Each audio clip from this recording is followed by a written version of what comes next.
ডুলিকে কি কাবরেরার মতো নখদন্তহীন অর্থাৎ কাঠের পুতুল বানানোর চেষ্টা চলছে? টাইগার ভক্তরা যখন বিশ্বকাপ আমেজে মত্ত, প্রতিবাদের ভাষা যখন বন্ধ, তখনই গোপনে বাফুফের অন্দরমহলে চলছেটা কি?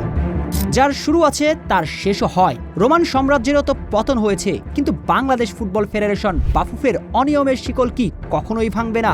প্রশ্নটা উঠছে, কারণ বাজারে গরম খবর।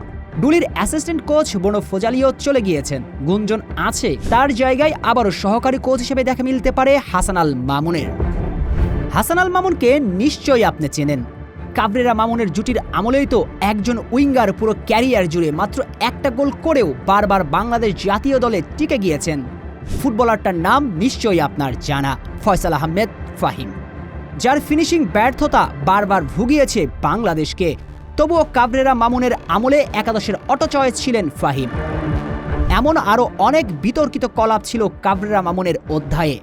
শেষ পর্যন্ত ব্যর্থতার দায়ে কাবরেরাকে সরে যেতে হয়েছে। সমর্থকদের চাপে সহকারী কোচ থেকে বিদায় নিয়েছিলেন হাসান আল মামুন।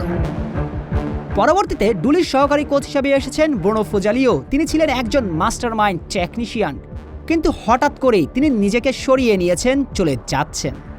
তাতেই বাজারে গুঞ্জন, এই সুযোগেই নাকি বাফুফে হাসান আল মামুনকে আবারও ডুলির সহকারী কোচ হিসেবে নিয়োগ দিতে চায়।